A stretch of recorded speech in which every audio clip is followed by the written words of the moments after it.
Welcome in Week 11, Sharpening the Edge podcast. It is great to be here with Brandon Justice, Lucus Reimink. We are all from the Maize and Blue Review, and we've got 9 picks coming your way. Gentlemen, how are you? Doing good. Ready for this week. Feels like we started a week ago, but here we are. What is this? The 10th episode, 11th episode, 11th episode. We're into Week 11. Yeah, Sharpening the Edge. Week 11. It's good, man. It's been fun, man. This is we're getting to the point where college football is becoming more predictable, but at the same time becoming more unpredictable. If that makes sense. And we have a ton of data, but sometimes data still means nothing in this sport. So I like sports riddles. That's what that sounded like right there. But I'll take it. Our week and what our record was. But I'll just say all year long, Lucas and I will both admit it. Justice is the way out in front. He is our sharp. He has been on fire. So if you're looking for somebody that's just been on point week in and week out, it's just been killing it. He's got the sports books are calling him or investigating him, maybe both, but he's doing great. And we're going to start with him, and we're going to start with the Michigan game. And it's 30.5, which is a gigantic number. But that's how many you have to lay if you like the Wolverines. Over and under a 48. And Justice, go ahead and kick this one off. What do you like about tomorrow's game at the Big House? For sure. 4-2 last week, third week in a row with a 3-way parlay. Loving it. Loving the run we're going on right now. Last week, Iowa, Temple, Notre Dame came through. Got a nice parlay for you this week too. Starting with Michigan, 30.5 is a ginormous number, but how many times this season has Michigan had a big number? I mean, it just continues to happen. This is a team that's being ultra favored in every game. It seems like Vegas is doing their best to not let people buy any number. It's been astronomical. We saw the Michigan State number. I mean, that's astronomical for that game, right, in theory. So it continues to happen. This one's for good reason. I think this is the one Michigan covers. I know they had the absurd point spread earlier this season against Hawaii, but I mean, I think almost 50 points against Hawaii. I think that spread is more, I guess, comparable to this spread, because a Big Ten spread of 30 plus is typically exclusive to Ohio State as we know it. But here we are. Michigan has one. And the projections, we'll get into that. S&P Plus has it at 27.6 on a neutral field, which puts Michigan at right around 30.6 at home.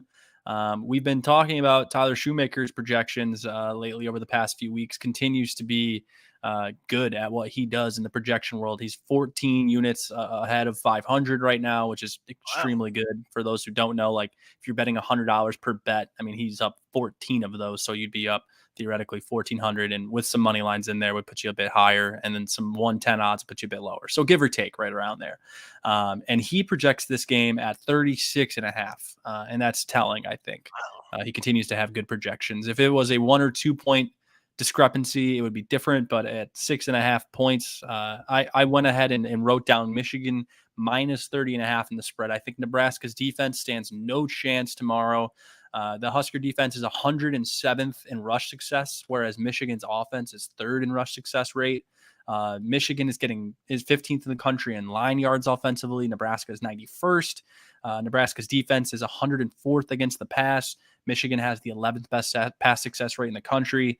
And then havoc rate. I think this is where you're going to see the biggest difference. The havoc rate for Michigan ranks in the top 20, whereas Nebraska is 118th. So I think you see a lot of big plays out of Michigan. And lastly, we talked about finishing drives, right? We talked about how much Michigan needed to score in the end zone.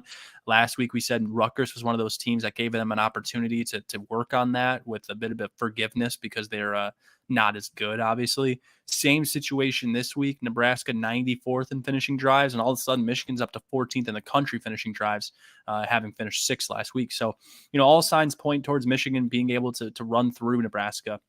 The obvious point of interest here for everyone is not, is Michigan 30 points better? It's, will Michigan want to be 30 points better? Because there's been plenty of times this year where Michigan has every right to cover the spread.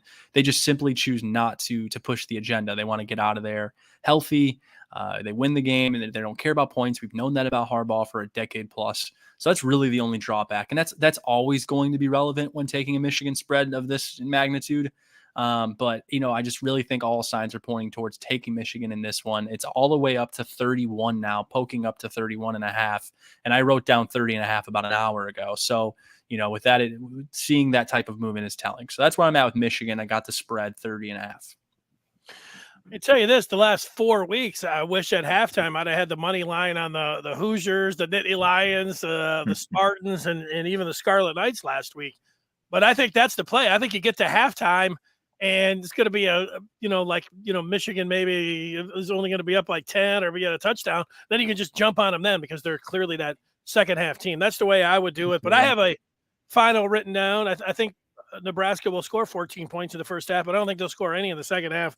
45-14, but I'm going to pick for my play the over 48. I did that last week. I thought that was easy. I think this one's easy too. I'm over the total for my pick. What about you, Lucas? Yeah, I'm going to go over as well. Justice kind of mentioned that not Rutgers. Nebraska's defense isn't overly good. They're not really good either against the run or the pass.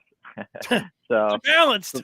Yeah, so like that sort of makes me think that Michigan might get to like 40 themselves. You mentioned you think Nebraska's going to get to 14. Just to hit the over here, you'll need them to get to 10 to 13. So something like 42-13, 42-10, something like that is kind of what I'm picturing. I know Nebraska's had quarterback issues, so people think like, oh, maybe 10 or 13, maybe that's hard. But I think Trey Palmer is a legitimate threat outside. He's a good receiver for the Huskers. I think he'll win a couple 50-50 balls. I think they'll get set up for a couple scores there with that.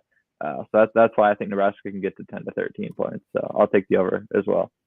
Yeah, just tell those wide receivers to push off the Michigan DBs. They've been calling it all year, so that's what I'd be telling them. All right, let's stay right with you, Lucas. We'll go to the team that was miracle in Champaign coming away with the victory last week. The Spartans this time are at home, and they're taking on the Scarlet Knights. So a lot of familiarity if you're a Michigan fan watching these two teams the last 2 weeks. But a 9.5 number, which way does this have you going? Michigan State favored by 9.5 at home. Yeah, I'm going to take Michigan State here. I bet against them last week with Illinois at the 17. Obviously, was remarkably wrong on that. So credit to Michigan State, the coaching staff. Part of the reason I wasn't betting on Michigan State last week is because of the whole mental aspect. Like, what are they going to be like from the whole tunnel incident? Where were their heads going to be at now that they lost to Michigan? It's the rival. There's a chance to make a bowl game yet, but I don't know that they really care about that. Like, I wasn't really sure how that would play out. Well, it seemed like they care because they came out and played maybe their best game of the year, went on the road to beat like a solid Illinois team. I don't think they're like great or outstanding, but I think they're at least solid. And then when you get into like the football schematics of it, I think it's kind of a bad matchup for Rutgers. We all saw Rutgers quarterback last week. It didn't really seem like he could throw the ball successfully, at least not right now. Maybe he can in the future. He's a highly ranked kid. But I don't think he can throw the ball effectively.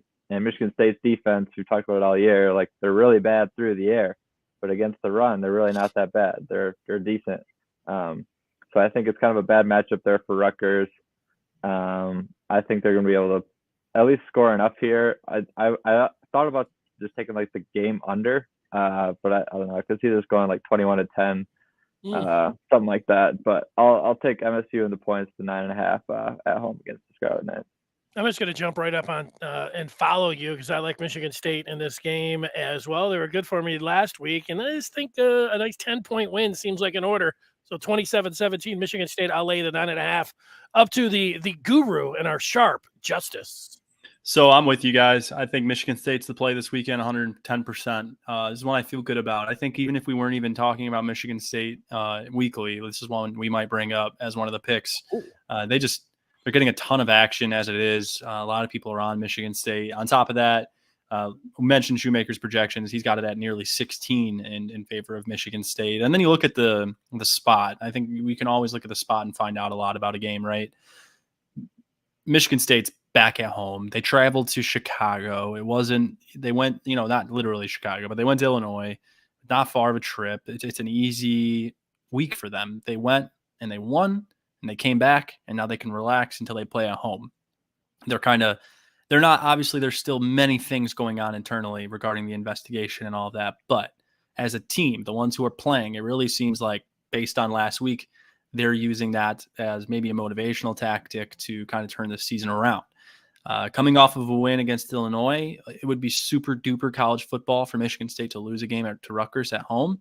But I see the spot in that Rutgers is coming off an emotional loss to Michigan, and that they were like night game. They went the whole 9. They really pulled out all the stops offensively in the first half to try and, I mean, they kicked an onside kick in the first quarter. So, if it's any consolation as to what they were trying to do and, how much they invested in beating Michigan on Saturday, having to go from New Jersey to East Lansing after a loss to go play a motivated, pissed off Michigan State team. I just don't see it working out for Rutgers. I think if you're getting that 9.5 number, that's awesome because you're staying under that 10. You're buying that hook, and I like the Spartans at 9.5. You get to 10, you get to push territory, but again, a lot of projections out there have State as the better team through and through beyond 10 points. So you should have some value there at 9.5. It's unanimous, and if we need anything else, I see the MSU attorney that rose to fame this week, I don't know, Dustin Diamond or whatever, saying that he'll chug a cup of spit if MSU doesn't cover that, although he spelled spit wrong, so I don't know if we should believe him or not. Let's go right back to Justice, who will take us to the pros, and, the Lions came up with a victory over the Packers last week, which was a big surprise to me. I'm surprised the line is this low in the Windy City. The Bears are only favored by 2.5. Man, I don't want to influence you at all, but I can't believe the line is this low, Justice. Who do you like in this game? So I'm on the over here just because, at this point, the Lions have become a blind bet over. It's just one of those things where if there's a good quarterback coming in, I'm just going to bet the over. I know Aaron Rodgers is really good, and I kind of dropped the ball on that one, but I just don't see this game not going over 48.5, which is where it's at right now. And Justin Fields is playing tremendous. The Lions cannot, for the life of them, cover anybody. Amani Aurore has 17 penalties a snap. So there's just too many things the Lions are going to do to make Justin Fields' life easier. And Justin Fields has proven he can do a lot of things, maybe not to the right mechanical level they want him to do it, but he's making things happen against good defenses. So against the Lions, who are a really poor defense, we saw what happened with Jalen Hurts in week 1, where he just ran rapid and nobody could really contain him whatsoever. And that was when the Lions defense looked like maybe better than last year. Now it's unequivocally terrible again, right? So it just seems like this is going to be a game where Justin Fields has a field day, literally. And at 48.5 points, I think, the Lions have an offense. They have some they have some players there, right? Amon-Ra St. Brown is good. Jamal Williams has been good. The O-line is, blocking decently well in the run game. Jared Goff has games where he looks like Jared Goff and games where he looks like Jared Goff. And if you watch the Lions, only you would understand what that means. So I think, right now the money, it's at 95% on the over, 81% of the bets are on the over. So okay, I hate being on the 95% side of a bet personally. I'm more of contrarians where you're going to find your value. But if you watch the Lions and if you've paid attention to the NFL and you've watched Justin Fields and the Bears, which sounds crazy because we were kind of mocking them for the first couple of weeks of the season, then, if you've watched these two teams, I think you can understand why I'm going with an over here at 48.5. I mean, the Sharps are on it too. We can talk about that all day as well. But I think just the raw facts of the game and the game script should look like an over here, especially at 48.5. You're getting at a decent number. So, yeah, I think you make a lot of sense. Everything you say. It wasn't just the first couple of weeks. It was only a couple of weeks ago. I thought I watched the worst professional game ever. It was the Bears and the Commanders. It was the ugliest game I've ever seen until I watched last night's game against the Falcons and the Panthers. But I like the over too, and I love the Bears. It's up to 3 now. People are listening already. They're hammering the Bears. I'm just going to take the Bears and the over, but for the pick, I like Chicago 30-20. So I'll gladly lay the 3. I'd lay 6. I'd lay 9.5, but I'll lay the 3. Lucas. Yeah, I'm gonna join Justice and go on the over. Both teams are kind of overplays because they both have above average offenses and really, really bad defenses. The Bears defense specifically has gotten way worse since they traded their best 2 defensive players at the trade deadline. And then on offense, they finally started doing what Justin Fields is good at, which is running the ball, getting him outside the pocket, a lot of designed rollouts, play action passes, those types of things. And that's why he's sort of taken off the last few weeks. So I'm with Justice here. I think both teams put up points. This seems like I don't know. It almost seems like the line is too low. Which Yes. maybe it scares me a little bit because I like the over so much. You know what I mean? So, but I'm gonna stick with it. I like the over here. It's got to be at least 49 here, so I'll take the over 48.5. All right. We all seem to be in lockstep, which is a little bit weird if you've been watching the previous 10 weeks. Lucas, we'll come right back to you. This is where we get a lot of variety when we pick 3 games, whether it's college or pro. And so we will start where we just left off. Lucus Reimink with a trio of games for your entertainment. Sure. So I got 3 totals here, all college football. I don't know. Maybe you guys disagree. Like when I was looking at the board this week, it seemed to me, at least, the Vegas seems like they're like these numbers are pretty much like spot on, like game total wise. So I Getting couldn't really find smart with that stuff. no, that's what I thought too. I couldn't find a ton of stuff that I liked. So I'm kind of leaning more towards the totals here. So I got 3 that I liked the best. I like this one. This game's tonight. USC Colorado. I'm gonna go under 66. I think USC rolls here. I think they're gonna jump out to a big early lead, sort of lead on the rushing attack in the second half. Just grind out the clock. USC's defense is really bad. They've had trouble stopping any offenses with a pulse. But the good news here is that Colorado does not have an offensive pulse. So I don't see Colorado being able to put up a ton of points. 42-17 is kind of what I'm thinking there for the game. So that gets me the under 66 there. And then a couple overs. I'm going to go Big Ten over, Wisconsin, Iowa. Sounds weird to say that in an over. But the total is just way too low. It's 35. 20? Oh, 35. 35 is way too low. I don't really care like how these offensive play. Like there could be a defensive touchdown or something in this game. 35 is just too low. Both offenses also both gotten better in recent weeks. Like the defenses are both good here. Like that's why the total is low. They both like to run the ball. But this 35 is too low. It's lower than like what they give like a third heading game. So I just like the over 35, just too low. 40.5 seems to me kind of like where I would have put the number. So I'll take the value there, take the over 35, Wisconsin, Iowa. And then for maybe the most fun game of the day, I'm going to go over 65, Texas, TCU. I'm really excited to watch this game. I think both offenses are really good. Both defenses have semi-major holes kind of all over the field. Yeah, they do. Both Bijan and Keandre Miller, the running backs in this game, are going to be really, really good. Both defenses are pretty bad at stopping the run. So I think there are going to be a bunch of big explosive plays on the ground. I think it's going to set Quinn Ewers up and Max Duggan to be really effective off the play action game as well. I see a lot of points. I don't have a great feel. I didn't want to touch the spread for who wins the game. I lean Texas, but I didn't really love it at 7.5. So I just think there's going to be points no matter what. So I'll take the over 65 there for my third play. Yeah, I love that game too. There's a lot of storylines, and I think the props would be a lot of fun when you think about all those points that are going to be scored. I feel like I just had to make a note in the Iowa-Wisconsin game. Maybe I'll lean into a anytime touchdown for the Hawkeyes, anytime touchdown for the Badgers, and the over. I feel like maybe I could get a good price there. But I'll give you my trio before we get to the sharp Brandon Justice. I like Purdue getting 6.5 at Illinois. I love LSU.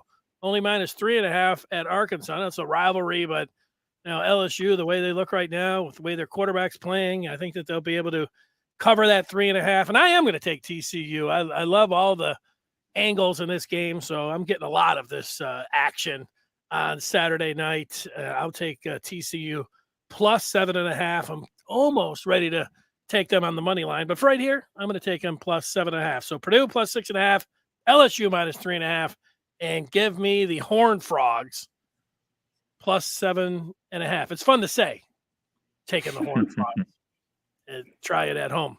All right, Justice, we're all waiting because we've got our money in our hand, and we want to know where we should put it. Where are we going? All right. We will start in the Big Ten. I am a big Illinois fan this week. They're at 6.5 right now. 86% of the money is on Illinois. And you got a projection of 11. That's with a neutral site. So right around 14 is where it's getting projected by Shoe. And then we talked about spots. Me too, huh? Oh, boy. We talked about spots, right? We talked about spots. Well, Illinois is in a bounce back spot, and I think they're a good team, and I don't think Purdue is going to be able to compete with them physically, especially in the trench play. I just think that Illinois is going to get back to what works really well for them. It should be successful against Purdue. It wasn't against Michigan State, which set them back and kind of got them off their game plan. I think this is a game that plays into what Illinois wants to do and really what Illinois is able to do. Think about it, guys. Like we talked about Michigan football a few years ago when they really started to try to establish the run. And you think about it, like the 2018, 2019 Michigan teams that had those type of offenses, maybe a little bit before that, not so much the Shea Patterson offenses, but they were really good against the bad Big Ten teams, right? Or the mediocre Big Ten teams. They couldn't really beat the big players. They couldn't beat teams that had a talent discrepancy with them that was closer or better. But they always beat the teams that they were simply better than, and that was the bottom half of the Big Ten. And I think Illinois and the style they play is a little bit similar to that, in that they're playing really strong defense and they're playing methodical possession football where they're not going to win by a lot of points necessarily, or put up a lot of points necessarily, but they're going to play to keep the ball away from the other team. So I think that's what they do here against Purdue. I think it plays into their favor. Like I said, 86% of the cash, but only 49% of the bets are on Illinois. And that's where we get that telling differential, right? You're doubling nearly, or you are doubling. Yeah, you're quite literally doubling the bets to money there from 49 to 88. So, or close to it. Sorry, guys, my math's off today. And then sharps are all over Illinois too. So, I mean, I could have led with that, but so yeah, that's why I'm on Illinois at 6.5. And I think, again, if you're getting under a touchdown, that's tremendous. If you can get 6.5, go get it 6.5. I don't know where it's going to be by kick, but 6.5 is where you want to be for that one. If you can get it 7, great. Just know you're kind of risking a push there. 7.5, don't love it. 6.5, amazing. All right, Charlotte and Middle Tennessee State, weird one. Sorry, guys. You probably not going to be able to even find this game on your television, and that's the beauty of sports betting. It's at 67, and the Action Network is projecting it at 60.7, whereas Shoemaker is projecting it at 63. A couple other services sitting around that 60 to 62 mark in projection. So this is just a pure projection play. It's not just one projection that's calling this. It's multiple across the board here in college football. It's at 67, and everyone's in between 60 and 62. So there's a lot of value there. I looked into the game. I looked into what might be causing the spike and couldn't really find out a whole lot. Couldn't find out enough to draw me away from it. So I'm going to be on the under there in Charlotte and Middle Tennessee State at 67. And I would take that under all the way down to 64. At that point, maybe you can call it, but 64 to 67, you should be good. And then Houston and Temple. This is I have a best bet and I have this bet. They're both from this game. So we'll start with the bet that I have listed on here, and that is Houston and Temple under 56.5, 13.5 mile-an-hour winds. You know, nothing crazy, but still some wind. Acuna, of course, making his appearance. My cat, if you don't know. I thought that was my cat. I thought I was hearing things. I'm looking at him, and his mouth wasn't moving. I was like, wait. He hasn't had attention in 23 minutes and 26 seconds, so he's a little upset. So yeah, Temple. We were on Temple last week. We mentioned them. They were one of our plays in the parlay last week. They have a strong defense. I think they're going to be able to hold back Houston. I know Houston's coming off the insane 77 to 63 game, over 140 points almost. So like, obviously everyone's going to be on the over here. Like the public bettors and the average Joes are going to push this line out because of the 77-63 game last week. But Temple has a good defense, and Temple beat up on South Florida last week, and Houston couldn't cover against South Florida a couple of weekends ago. So I think Temple provides a matchup to Houston that should be able to counter what Houston does on offense well enough to keep them in a human score, not 77 points, somewhere like normal and realistic, unlike what we saw last week. The last 4 overs for Houston, the value is way off. I mean, they're 0-2 against the spread in their last 2. Just feels like it's going to be a close game. Just feels like these two teams are going to play each other tight. It's a 20.5 point spread. It's a 56.5 point total. I'm on the under here. I think Temple is not going to be able to score much against Houston, and I think Houston will be kept in check by Temple's solid defense. Well, let's go right back to you for your best bet. I do have to say, I wasn't sure that Charlotte even had a football program, and I wasn't 100% sure that Middle Tennessee did either. But I like that you're going to games like that. But let's go right back to you because you teased that best bet. So you're ready to throw it out there, I can see. Yeah, I got two of them. So first one is from that game. I got Temple plus 21.5 or better. I just think anytime you can get Temple, you're like in this game, I think you're getting so many points for a team that has played teams close, that just covered a game where they were an underdog against South Florida. They covered South Florida spread as underdogs. Houston couldn't cover against South Florida. I think Houston is on a bit of a hangover game, right? They just went out and scored 77 in an insane 130 point affair. It just feels like a week after that, there's got to be some wear and tear from playing that game, like both defensively and offensively. Think about how much Houston was asked to do last week in that type of game, both offensively and defensively. They ran more plays probably than like any team ever, right? Scoring 77 points, allowing 63. That's, it's pretty unbelievable. So, taking Temple at 21, I had him at 20.5, which I'm fine with. If you can find him at 21.5, great. Down to 20. Anytime you can get over 21, it's great, right? But now it's going to start dipping, like Dennis said. So it's at 20 now. I'd still take it. It's just so much room for a team in Temple that's playing well, that does match up well against Houston and should be able to keep them in check. And then the other side of this, I have Wyoming and Colorado State over 42.5. It's projected at 51.9. Everyone is on it. 42.5, such a little amount of points for these two teams to get to. I think they get to it. Colorado State's defense, we've watched them. Obviously 11 weeks later, but all the same, we've watched them. It's not great. Wyoming is a team that just is an under machine. That's why this number is so low.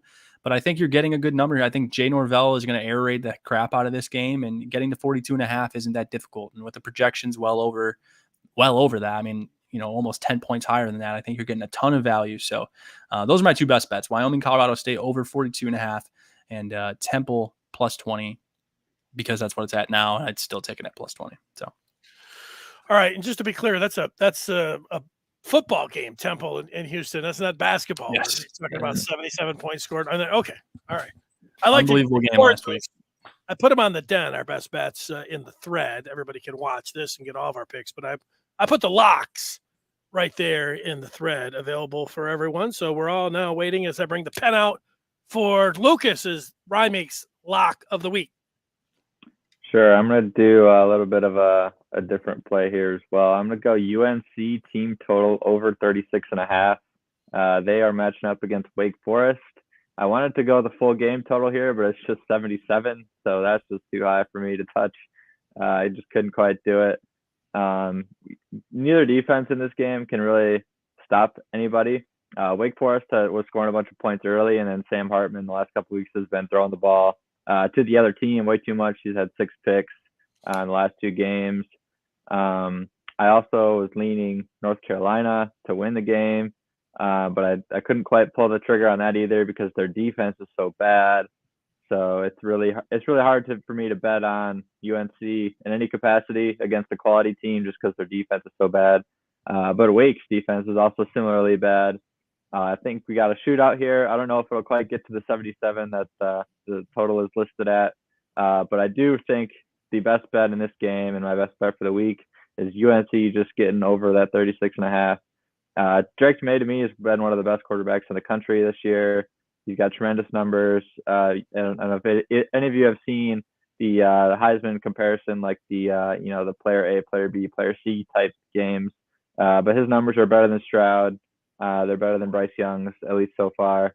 I think he keeps that up. I think he can get UNC at least 36.5. Should be a really fun game. And I think, I don't know, they sort of have an outside shot of winning the ACC. So I think there's a lot of motivation here for UNC as well. So I'll take them over 36.5. Too bad that kid isn't playing at Alabama or Ohio State, or he might have a shot at the Heisman playing for the Tar Heels. So maybe he actually, North Carolina flipped him. He was an Alabama commit at one point. So fun fact. That is a very fun fact. All right, we got you over the 36.5 team total for North Carolina against Wake. Getting creative with the lock of the week. Well, you guys mentioned it earlier. It's like you're looking at my pick sheet here. I've got the over for my lock of the week in the Lions and Bears game. I think this one's going over 55-60. And when I saw it was 48.5, I had to double take. I think this is easy money. That's why I'll take over 48.5 with the Lions and the Bears. And that gets us to a parlay. And I've got a 5-team college football sizzler for everyone. That's get you plus 25.52. I'll go right down the list. Even though the shoe and our own Sharp Justice, none of them like Purdue. I'm taking Purdue plus 6.5. I already put it down. I like LSU minus 3.5. I'm taking Army plus 9. I think they might win that game outright, but I'll take the 9. Penn State minus 10 over Maryland. And I like TCU plus 7. That's the bet I placed. I placed that a couple days ago. You can see some of the numbers have already changed, but that's my parlay. Let's go to the aforementioned Sharp Brandon Justice for his parlay.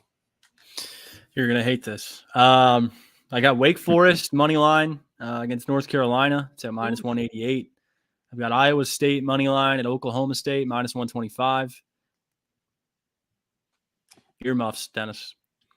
I've got Arkansas plus 145 against LSU, and that's at plus 575 for those three.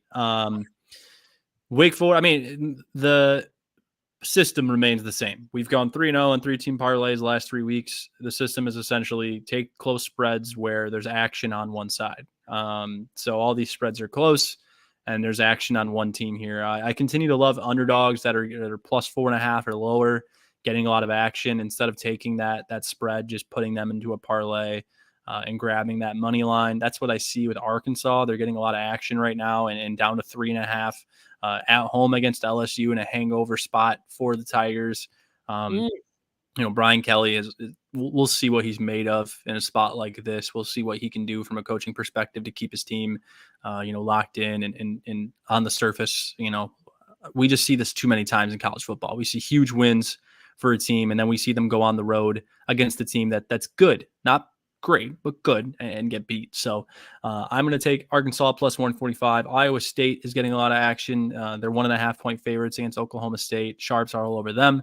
I love the defense of Iowa State. Oklahoma State is like completely falling off a mountain over these past couple of weeks. I think that continues tomorrow. And then Wake Forest against North Carolina. Again, another team that has a slim spread, and that slim spread is getting a ton of action from the pros.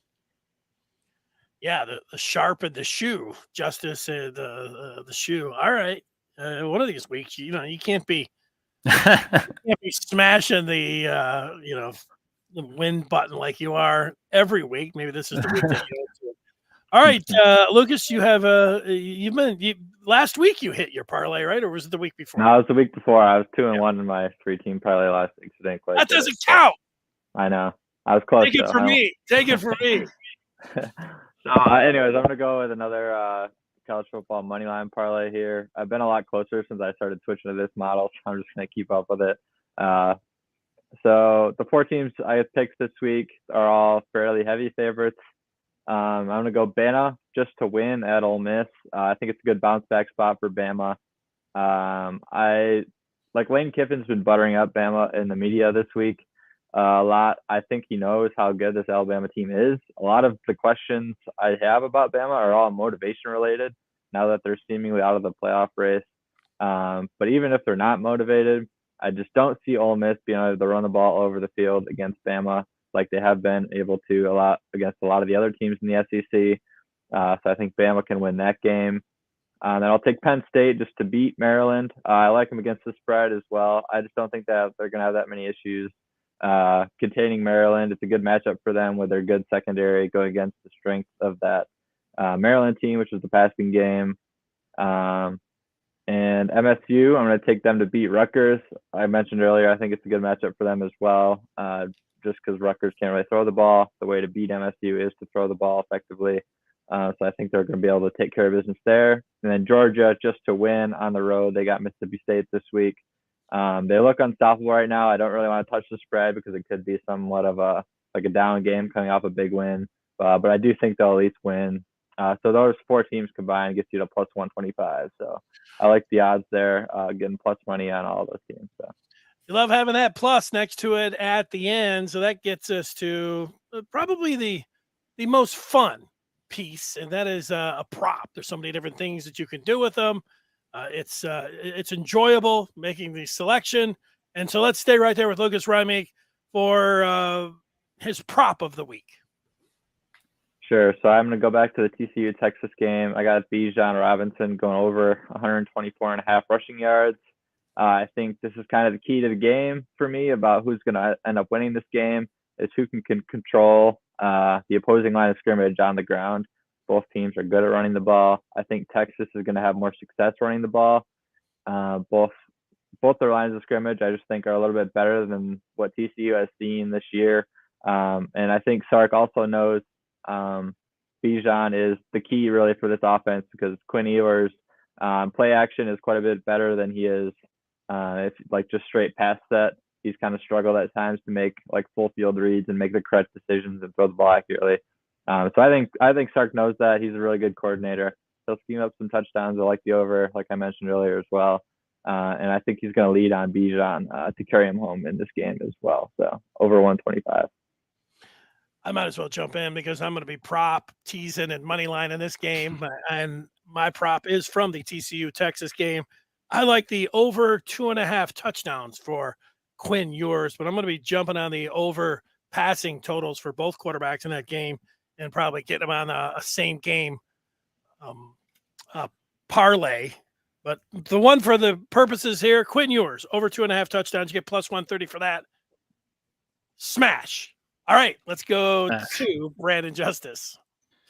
I love this prop. I'm actually prepared for my prop this week. As you guys remember, I was not last week. Ryan Tannehill is back at quarterback for the Titans this week, allegedly. Although my Malik Willis autograph card would love for him to start. But yeah, Ryan Tannehill is starting for the Titans against Denver. Denver has the best coverage grade in the NFL. They are a nightmare for quarterbacks to face right now. Ryan Tannehill is not that good in and of itself, not really a passer. They're going to run the ball as much as they possibly can with Derrick Henry like they have all year. They really need a receiver. And shockingly, A.J. Brown is no longer on their team because they decided to trade him. So without any real weapons for Tennessee, I mean, Treylon Burks still hasn't played either. Robert Woods is like 900 years old. There's not a whole lot for Ryan Tannehill to do against the best pass defense in the league. And at 214.5 yards, that's pretty low for an NFL quarterback's total to be set. But the projections are at like 198 here. The Action Network grades it out as like their best projection prop of the week this week on their projection model. That really checks out with all the metrics we just spoke about. So I'll take Ryan Tannehill under 214.5 passing yards for my prop. But last week I took or a couple of weeks ago I took Pollard to go over against the Lions, right? Take Pollard to go under this week against Green Bay. He's supposed to start, but I think he's at like under 90 right now, and Green Bay's good against the run. So if anyone wants a bonus, take Pollard under. A bonus prop from Brandon Justice, who gave us a bonus lock with 2 selections. I like that. We post all this on the Den of the Maize and Blue Review. It's always great to see you guys. Best of luck. Good luck on all of your selections, except a couple there from Justice, and he can afford it. He can afford a couple losses. Take care, guys. Okay. There it is. Thanks for watching.